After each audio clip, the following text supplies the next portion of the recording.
Thanks for doing this. Of course. What's it like to be back in your hometown and being here with these kids and bringing the gift of music to them? I think the moment that I sat down inside the room, it just took me back to being in elementary school, being back at Crooked Creek and seeing everybody sit down and seeing the music teacher coming out and pulling everybody together. I had visions of doing that same thing in the choir that I was in. I actually didn't get in the choir, the Crooked Creek Crickets. I wasn't good enough. But I did sing just took a choir for fifth and sixth grade. So, how important are the arts, music specifically, to young people? I think it's extremely important. I mean, at least as it has related to my life, you know, it's been everything. If I didn't have that music, then I don't know where or what I would be doing at this particular point. I think I grew up just always knowing that this was something I was supposed to do. I mean, let's talk about your love affair with writing and music. It began, when you were 12, you wrote your first song, I think. Yeah, I think, 11, 12 years. Talk about that, because you had some heartbreak, right? Yeah, it was, actually, that point, it was just love. It was just like a crush on a girl. And I think that in itself just brought me closer to music. It was the whole thing just, you know, today they talk about, you know, that heartbeat, you know, and what that is, and that's all connected. So it was that love for music at an early age that, you know, pulled me into it, and because of having these feelings, I wanted to write about it, and so it kind of they worked together hand in hand. Your first song was called "Here I Go Falling in Love." Here I Go Falling in Love. Yeah. Talk about, I've heard you talk about going to see the Jackson 5 in 6th grade, right, at the fairgrounds? That was a seminal moment for you. Yeah, yes. It was the moment where I knew this is what I wanted to do. It was crazy to see these kids up there on the stage and people screaming at them and them singing and playing instruments, and these kids were from Indiana.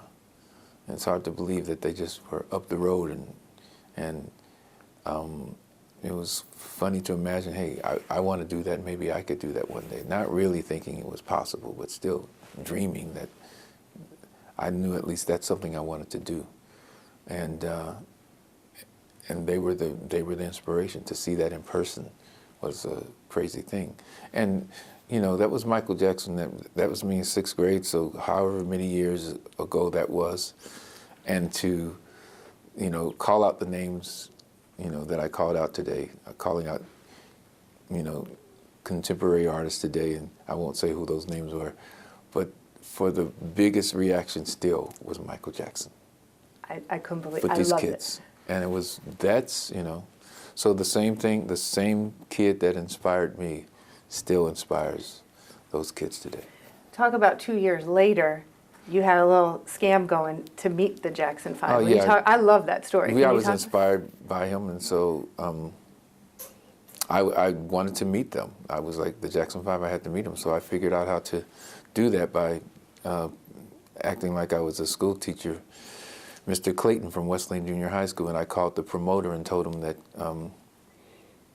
I had this great idea about kids interviewing kids. And I used my Jimmy Stewart impersonation voice at the time to sound like an adult, which I guess it worked. And I ended up getting to meet them at the Hilton Hotel. Still there. Did you interview them? I did. What did you ask them?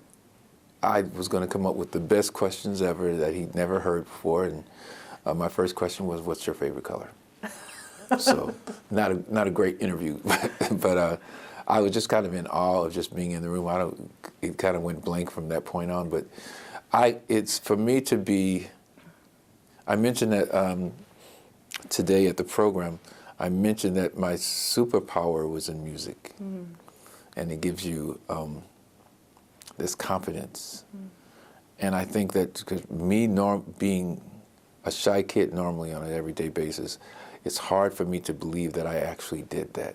And I actually, you know, called this a promoter, and I actually went down to meet them. It's so not part of my character, who I was. But music, the love of music, it was something that gives you a power. It gives you, I like to call it a superpower. It gives you this confidence that even when you're on stage, so I become another person when I'm performing on stage. Suddenly the shyness goes away. And I think this, you know, the more I talk about it, the more it seems like it's true. Because I look back at even those years, how did I do that? It doesn't even make sense for who I was on a day-to-day basis. I was going to say, because as you said, you're a shy person normally, right? But you're up on that stage. I mean, do you think of yourself as a heartthrob? Because I've been at the concerts and seen the ladies go crazy. I might have been one of them in the crowd screaming at one point. But I don't think of myself as a heartthrob. It's funny. I'm nervous as I get up on the stage, and once I get past the nerves, then I would say the superpower starts to take over, to where you're so engulfed into the music and what it is that it's suddenly you're someone else. And you're not, you know, I'm no longer, say, Kenny Edmonds from Crooked Creek School. You're not the shy kid. No. When you come back to Indy, your hometown, do you take it all in and say, wow, this is where it all began? Like, what goes through your head when you hit the city where you grew up? To walk into school today and then see these paintings of me, with the sunglasses and all that, it's a little surreal to imagine that that's me, and what I have accomplished in my life at this particular point. It's crazy to kind of actually see that and visualize it and see that it's, you know, and that it inspires people. I'm one of those people that looked at other people. I looked at, you know, the Michael Jacksons and even the artists today, to the artists that I even work with today, from the Bruno Mars to the SZA to whatever. I still look at them as like, those are the stars. And so when I come back and see myself in that light, it's still the everyday person in me still finds that kind of crazy. So it never occurs to you, I'm Babyface. I've got a highway. You've got a highway. Yeah, it's so weird. I've always been, it's always been hard for me to take that and run with it. I always say there's certain people that I know if they had that, they'd work the hell out of that. But it's just not in my character to do that. Not in your DNA. How do you stay so humble and so grounded with all of the accolades, with all of the attention? I think, I don't know, I think it's just me being honest. I think that I've been blessed to have the talents that I do have, but I don't think that it's all me. I think it's God-given, and I work hard for it. But just because you do that doesn't necessarily make you bigger or better than anyone else. So I just don't, I don't believe the hype, you know. What inspires you now when you write, when you sing, when you create? I hear a great song. I hear another artist. Hear people that just inspire me. Even when it's the little simple things. What was the name of the group we listened to? They were Slug Rug. Yeah. So they were, you know, I heard the beginnings of something there, and then I immediately went to Spotify to listen to them and said, oh, cool song, you know, and just remembering my start and where I started and watching how I grew. If I listened to myself from back then, I said, ooh, I wouldn't have picked me. But it's, you know, it's growing over the years, you know, so it's like, it's great to see and feel, to be around the music, whether it's new or whether it's something from the past. It's always inspiring, music in general and artists. I was thinking when you were up there and you were talking about, you know, I was a shy kid, and I was thinking about maybe the kids in the room that were listening to that themselves, you know, nearing adolescence. And I was thinking, like, I wonder if there's a future Babyface in this room, or what, like, you know, were your words today going to spark something in someone? Did that occur to you? Do you think there might be a future Babyface in that room? There's none like you, but there's always someone better than me. I mean, there's always that, and maybe not in music, but maybe in other things. But there are so many kids that were saying hello, and that had these personalities that they were like, there was no shyness in them at all, and you could see that they had a light. There was a light in them, and it's like, you know, giving them the tools to go to do and become whatever they want to be. I mean, it's hard to, when you're not around that, you can't see it and you can't feel it. But when you walk in a situation like this, you suddenly, it connects you in a way that you don't get it unless you're here and actually can touch it and see it. You know. Are you nervous about the national anthem? Always. It's your hometown. Hometown, just doing the national anthem and in anywhere, it's always, you always get nervous and you worry about the words. I know the words, I've sung it a million times, but you know, you get in front of people and you know, I gotta hope that Superpower takes over. You know. Message for your hometown? I'm just glad to be here and glad to, and honored that that I could be a part of giving back to these schools, and you know, 20 schools. We're going to donate, you know, this musical equipment and also teaching the students how to teach those classes. That's an amazing thing. You know, so Music Will is doing.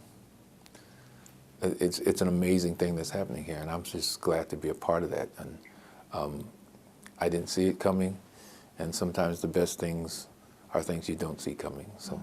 I was thinking about the phrase music will, and I was thinking, like, music will what? Music will inspire. Music is life, right? I mean, where would we be without music, the soundtracks of our lives? There's so many things. Music will inspire. Music will make a star out of this someday. So, you know, we'll be watching to see, you know, as these students pick up these instruments and they find themselves, you know, who knows, you know, the next whoever could be in that room. I don't usually like to say the next Michael Jackson or the next this and that, because everyone is their own individual, and so it could just be the next whoever and whatever that is.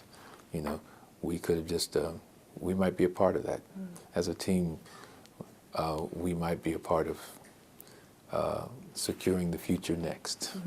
When that little girl asked you your favorite song, you really don't have a favorite song that you've done? I really don't. It's I'm kind of funny, because a lot of times when songs come on that I've done on the radio, I usually turn it up, because then I'll be like, hey, I should have did this, I should have did that to it, you know. Could have been a stronger hook, could have been this and that. So I kind of like stay away from it and try not to sit on it too much. And so I'm still waiting on writing that song. I always make this joke where Bruno wrote this one song, Marry You, Marry Me? Yeah, yeah. And yeah. There you go, there you go. I can't hear you in the bucket, but I refuse to sing it because I'm not trying to give him any royalties. But but I always text him or something, because I'll be at a game and they play that song and the whole world starts singing with it. And it's amazing to me when you get that one song where like everybody jumps in on it immediately. I might have a couple, but not that one. And so I'm still trying to get that one.